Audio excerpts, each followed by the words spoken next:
Welcome to Military Analytics. The war between Ukraine and Russia took on a whole new dimension in May when the Ukrainian forces started the first phase of a major offensive with powerful missiles and equipment. The Ukrainian army, under the leadership of the Azov Regiment, launched intense attacks on Bakhmut and its surroundings, as well as all southern cities, with the British handing over their Storm Shadow ballistic missiles to the Ukrainian army. Ukraine's southern front lines turned into hell for the Russians. Airports, seaports, and Russian-held areas in Mariupol, Berdyansk, and Crimea have become centers for strategic airstrikes, drone flights, and missile launches. Trench clashes are taking place in cities in Donetsk and Luhansk, involving Ukrainian and Russian forces. Bakhmut, Marinka, Solder, Kremenna, and Stuthof are some of the cities where these clashes are occurring. A few days ago, a source affiliated with Wagner reported that the Ukrainians had crossed the river channel at Kosivka, blew up the river bridges, and continued to advance with the second offensive line. According to intelligence reports, the Ukrainian forces destroyed the river bridge and expanded the offensive area in the city when the Russians left the front lines in Kosivka. The Ukrainian army shared information about seizing the underground canals and destroying the river connection bridge in Karlivka. In these attacks, Ukrainian fighters from the 80th Assault Brigade also destroyed Russian ammunition depots with unmanned aerial vehicles. Additionally, Ukrainian artillery and mortar crews crushed Russian positions 500 meters south of Kosivka. Despite the destruction of the bridge, the Ukrainians crossed the canal and approached the Russians, catching them by surprise. They successfully controlled positions on the other side of the canal in Kazivka. This was a crucial development for the Ukrainian forces as it meant they could execute their plan to encircle Karlivka from both sides. The Ukrainian forces had almost destroyed the bridge in Kaliska and managed to besiege the Russian soldiers from both directions by seizing the underground canals and bunkers. The Russian army lost the opportunity to transfer its troops to Bakhmut, even though they had been actively using the only road to Bakhmut for evacuations, transportation, ammunition, and reinforcements. Now, the situation for the Russian army has become extremely complicated. The bridge over the Siversky-Donetsk-Donbas Canal, which connected the only road to Bakhmut, was blown up, rendering it unusable. This could accelerate the process of transferring Bakhmut under the control of the Ukrainian armed forces. At the same time, several thousand Russian military personnel and Wagner mercenaries may be surrounded by the Ukrainian army. A prominent Russian military analyst said that the Russian forces lack the organization, fire support, coordination, and training necessary to defend Bakhmut's flanks. The analyst also complained that Russian forces allowed the Ukrainian army to drive an infantry fighting vehicle to the Russian front lines in Kazivka for 15 minutes. This was a critical detail for the success of the offensive operation. As previously mentioned, in Kaliska, there was a wide network of ditches on a hill surrounded by two small forests that formed a strong fortification. Ukrainians currently dominate these areas. Meanwhile, Ukrainian drone operators from the 5th Assault Brigade focused on the opposite side of this area, specifically the Russian positions in the forest. Footage showed how they destroyed a Russian mortar position and an ammunition depot. Ukrainian warriors, positioned near the main Russian fortifications, were waiting for other troops to attack Kazivka from the north and south. This strategy had a high probability of forcing the Russians to abandon their positions for fear of being trapped. Ukrainian forces are determined to maintain their advantage in this region, which is why the attacks continue at full speed. Undermining Russian defense capabilities here is a top priority for the Ukrainian military, and they are making tactical gains while using artillery and drones to disrupt Russian logistics. In December of last year, Ukrainian President Volodymyr Zelensky likened the Battle of Bakhmut to the Battle of Saratoga, where U.S. revolutionaries won a decisive victory over the United Kingdom in October 1777. Zelensky used the words, "The Bakhmut will change the course of our fight for independence and freedom" in his speech to the U.S. Congress. However, after 10 months of fighting, Bakhmut is still not under Ukraine's control. The Russian Ministry of Defense announced last week that the city had been captured, with Russian analysts touting it as the Russian military's first major territorial gains in Solder was taken in January. Ukraine, on the other hand, claims that its troops continue to defend Bakhmut and are advancing on its flanks, denying that the Russians have completely captured the city. While the loss of Bakhmut may be a setback for Ukraine, it does not mean the end of the road. Unable to achieve its goals in the initial attack on Ukraine, Russia seems to be learning from its mistakes on the battlefield as the conflict becomes a war of attrition. According to a new report from UK intelligence, Russia's battlefield tactics, coordination, supplies, electronic warfare, and air defense have improved. Russia suffered heavy losses in Bakhmut, where the private military company Wagner played a significant role by providing most of the regular Russian troops, including the newly mobilized 300,000 soldiers, with time to build fortifications and receive training along the more than 1,000 kilometers front line. On the other hand, Ukraine was supposed to launch its counterattack in early spring but faced delays due to leaked U.S. intelligence reports. However, Ukrainian troops now possess advanced weapons thanks to support from the West. In recent months, Ukraine has also conducted attacks inside Russia using drones, medium-range fire, and saboteurs, bringing the war closer to President Putin's doorstep. With these advanced weapons, Ukraine is preparing for a counterattack and aims to create disruptions within Russia to counter expected Russian offensives. The Ukrainian army is enhancing its arsenal with US-made Patriot missiles, 16 fighter jets, MiG warplanes provided by Poland, Challenger 2, Leopard 2, and Abrams M1 tanks, as well as Shadow Storm missiles and ample ammunition.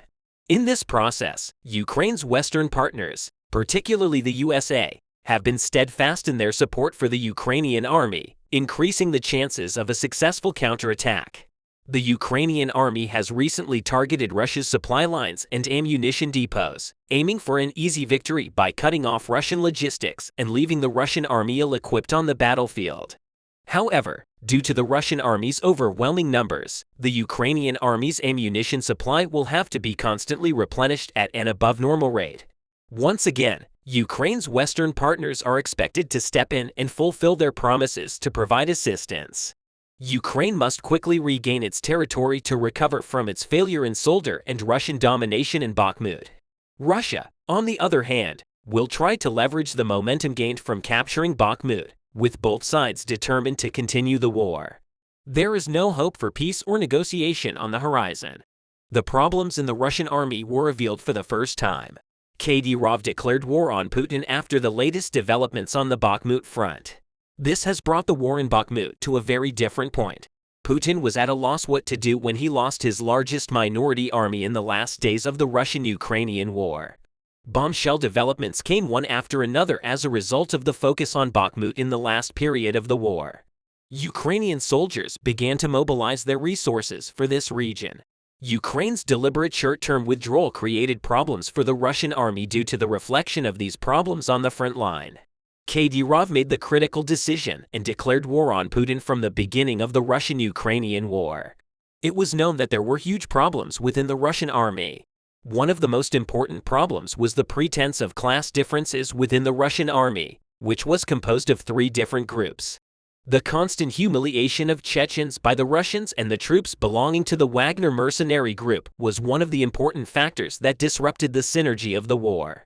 The Russian army, which until now had fought shoulder to shoulder in most places, had recently been sending Chechens on more dangerous and less likely to succeed missions.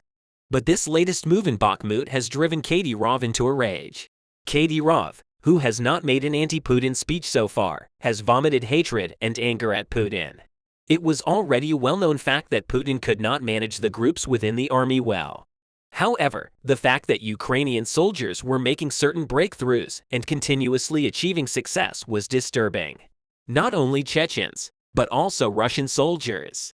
As a result of the short-term withdrawal of the Ukrainian troops in Bakhmut, the Russian army felt a sense of victory. But this victory was quite artificial. It was known that the Ukrainian army would soon return for the spring operation and launch a massive offensive up to the Russian borders. That's why the Russian army in Bakhmut had to move cautiously at all times. But an order came from the Kremlin that caused discomfort throughout the army. Putin ordered 2 Chechens to fight on the front lines with the Russians and Wagner mercenaries. With this incident, the Chechens will actually act as a kind of front line. And they were declared the first group to be affected by the attack and to inform the front line. These developments caused a backlash among Chechens, while the lives of Russians and the Wagner mercenary group were valued. Such an attitude towards Chechens made Kadyrov very angry. After this controversial decision, Kadyrov made a decision that drew reaction. He said that because of Putin's wrong decisions in this region, many Chechens had switched sides and were fighting on the side of Ukraine in the Sheikh Mansour battalion. Kadyrov, who stated that it was quite possible that all Chechens would switch to the other side in the continuation of such policies, was so angry with Putin for the first time. But then Putin's decisions were so cruel that they resonated all over the world. Instead of reversing his decision, Putin announced that Chechens would fight on the front line in areas like Solder, where there is still hot fighting going on. This decision made Kadyrov very angry, and rumors started to emerge that Kadyrov would take the Ukrainian side against the Russian army. The truth of the rumors became stronger and stronger when a group of Chechens on the Bakhmut front opened fire on the Russian army. In addition, it was predicted that the war would end in a short time as the Ukrainian army took advantage of this advantage. This critical development scared Putin, and he decided to take a very different step. And this decision drove Prigozhin crazy with anger. Putin realized that in the event of a possible attack by fully equipped Chechens in the army, there would be huge problems. Even in the most basic units of the army. This was seen as an admission of defeat against Ukraine. Putin therefore brought the Chechens into the fold of the rest of the Russian army. Prigozhin reacted very strongly against Putin for abolishing the logic of separate battalions. Prigozhin, who stated that the groups in the Russian army should not be considered equally, reacted harshly to Putin for these ideas. It has become a matter of great curiosity how Prigozhin, who has constantly criticized Putin in the elections since the beginning of the war, was able to make these speeches with what courage and with what trump card against Putin. As a result of the research on the situation, Putin, who wanted to gain the upper hand against the Ukrainian army, made a very big decision, and he made the biggest concession to the Wagner mercenary group so far. From the beginning of the war, Putin had to face a fluctuation economy and enormous difficulties. The constant support for Ukraine paved the way for Putin to fall further and further behind Putin, who thought that Ukraine would no longer have the slightest chance in the continuation of such developments, has now brought things to a different point. The issue of how to pay for the Wagner mercenary group, which he hired for use in centers such as Bakhmut, was a huge problem. According to the steps taken in these last days, the sink in Russian economy was moving to give Wagner a very different response. With the revelation of this, great turmoil has manifested itself in Russia. Despite the fact that Putin had not achieved enough success in Bakhmut from the very beginning and had lost a lot of troops, he began to take steps to turn the tide of the war completely in his favor. Since he was not successful enough in this regard, he started to suffer continuous defeats against Ukraine. Despite all this, there was only one reason why he continued to wage war in this region. Putin had bargained over Bakhmut, which is known for its mineral deposits and its proximity to many economic zones. This fact resonated around the world. There was a huge outcry in the Russian interior that the war was only about putting Zigo and that the people were being wasted for nothing. The fact that countless inexperienced Russian soldiers marched to their deaths for Wagner's gain has caused a lot of sadness among the Russian people. It was developments like this that paved the way for the Ukrainian army to win more victories against the Russians. Because when Putin realized that he had lost the war, he turned ugly. And as a result of this escalation, he started to make more and more troublesome decisions and started to march on the Ukrainian army with much greater troubles. At this point, the comments of our analysts resonated, especially in the Russian media. According to war analysts, Putin's recent attitude, which is far from victory, has become something that will confuse the whole world. Putin, who entered Ukraine quite assertively at the very beginning, faced great difficulties. But as a result of such troubles, the fact that Ukraine will pull even the slightest success in its favor has brought things to a different point. The Ukrainian army has completely cornered Putin, who is assertive in many areas. Putin, who is troubled down to the many ammunition he has, is no longer expected to have a say even in the slightest resistance in Russia. And the fact that the Russian army now wants to gradually withdraw from certain regions shows the whole world how deep the troubles are. If these problems continue, the Russian army will no longer be able to fight. This is one of the most important issues that could lead to Russia's immediate withdrawal from Ukraine. As a result of Putin's unstable policies and troubled attitudes, A large part of the Russian people are living in poverty, which has led to a massive anti-war movement. This anti-war sentiment has reached such a level that it has paved the way for Ukraine to succeed even in the slightest step against the Russians. The fact that the petition in Russia reached 2 million people in about 2 weeks showed the whole world the winner of the war, Ukraine. Winning this war could also pave the way for Putin's resignation. Therefore, Russian politics will go through a very critical period. The Russian government is preparing to declare a state of emergency. General Valery Gerasimov, the commander of the Russian army in Ukraine, was assassinated. General Gerasimov, who organized visits to the headquarters of Russian troops in Ukrainian territory to boost morale, was assassinated in Zaporizhia. After the assassination of the Russian general, Russian leader Vladimir Putin gathered Russian special forces teams around the Kremlin palace. Vladimir Putin, who has recently had a very difficult time due to the internal turmoil within the Russian army, is doing his best to regain control of the army, with Russian soldiers getting out of control and voluntarily surrendering to the Ukrainian army. The Russian government has started to implement various strategies, taking a break from its aggressive policy. Putin is sending high-ranking Russian officials to Ukrainian territory to visit Russian headquarters there and try to re-motivate Russian troops. In recent months, Russian Defense Minister Sergei Shoigu has set foot on Ukrainian soil and visited many Russian headquarters there. Shoigu, who completed his visits without any problems, returned to Russian borders without any problems months after Shoigu's visit. Russian General Valery Gerasimov, who started to visit Russian soldiers serving in Russian headquarters in Ukrainian territory on the orders of Vladimir Putin, was assassinated while visiting the Russian headquarters in Zaporizhia. Gerasimov, who was taken to a shelter by Russian soldiers, was not heard from for hours. The Russian government increased security measures in the Kremlin and deployed Russian special forces around the palace. General Valery Gerasimov, who was appointed by Vladimir Putin after dismissing Russian General Sergei Surovikin, has been in office for months. However, recently there have been major disruptions in military shipments to Russian troops stationed in Ukraine, which has been a source of great frustration for Russian soldiers fighting in Ukraine. With disobedience to orders and decisions to lay down arms increasing within the army, Russian leader Vladimir Putin has decided to organize several visits to Ukrainian territory to show that he cares about his troops. Weeks ago, Putin visited the Ukrainian city of Mariupol to show the Russian army that he was on their side. Now, Russian General Valery Gerasimov was to visit the Russian headquarters in Mariupol, Donetsk and Zaporizhia regions. But during his visit to the Russian headquarters in Zaporizhia, the Russian general was assassinated by drones. Gerasimov, who visited Zaporizhia, one of the first regions occupied by the Russian army, was to give a motivational speech to Russian soldiers stationed at the Russian headquarters in Zaporizhia and at the same time check the Zaporizhia nuclear power plant. Half an hour after Russian General Gerasimov entered the headquarters, 3 unmanned warplanes began approaching the area where the headquarters was located. As the unmanned warplanes flew over the headquarters, Russian soldiers started firing at the unmanned warplanes. As a result of the attack of the Russian soldiers, 2 of the unmanned warplanes were successfully shot down. But the unmanned warplane that could not be shot down carried out an airstrike on the headquarters. During the attack, General Gerasimov was in the military building inside the headquarters. The missile sent by the unmanned fighter jet hit very close to the building where Russian General Gerasimov was located.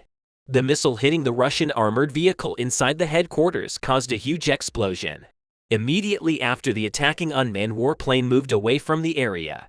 Russian General Valery Gerasimov was quickly taken out of the headquarters by Russian soldiers and taken to the shelter. After hours of no news from Gerasimov, who was taken to the bunker, there was a great panic in the Kremlin. As it is known, there was an assassination attempt against Vladimir Putin with drones in the past weeks, but Russian forces managed to shoot down the drones approaching the Kremlin palace. Russian leader Vladimir Putin has greatly increased security measures by gathering Russian special forces teams around the Kremlin palace in case such an attack is attempted again. After hours of fighting, it was learned that Russian General Valery Gerasimov was alive. A special team was sent to remove General Gerasimov from Ukrainian territory, and within hours, Gerasimov was brought back to Russia. No official statement was made about who carried out the assassination attempt, although Russian government officials say they think the attack was carried out by Ukraine. There is no clear information yet. The Ukrainian government has not yet made a statement about the attack. After the recent assassination attempts against Vladimir Putin, security measures within Russia's borders have been considerably increased, as it is known. Months ago, British authorities claimed that Vladimir Putin was subjected to an armed attack. British officials claimed that they detected major damage to Vladimir Putin's private armored limousine, and that the right front wheel of the limousine suffered a major blow, and that an assassination attempt was made against Putin. According to the allegations, assassins on motorcycles opened fire on the limousine in which Vladimir Putin was riding. The reason why the British authorities are so confident about this is that some of the citizens living in the area were detained simultaneously on the same day. However, this has not yet been proven as they do not have any clear evidence. Months after this incident, drones approaching the Kremlin palace caused a great panic in Russia. Unmanned aerial vehicles, interestingly, managed to advance to the roof of the Kremlin palace, invisible to Russian security forces. But then they were destroyed in the air within seconds. Had it been a little later, there would have been an attack on the Kremlin palace, although the Russian government says that this attack was aimed at Vladimir Putin. Some officials say that there are no weapons on these drones. So Putin may have allegedly planned this assassination attempt himself. Putin, who has lost great value in the eyes of the Russian people due to the troubles in Russia, seems to be trying to reassert his authority. The longer the war drags on and the Russian economy suffers, the more the Russian people's anger at Putin grows. Putin may be trying to regain the love of the Russian people with such manipulative news. Vladimir Putin's aggressive behavior in both foreign and domestic politics has become quite conspicuous. Putin's dictatorial behavior has exhausted the patience of the Russian people. The majority of citizens who supported the Russian army's occupation of Ukraine in the first months of the war no longer support Putin. According to polls conducted by independent polling companies in Russia, Putin has lost a large percentage of votes. But despite this public outcry, Vladimir Putin has continued with his aggressive domestic policy.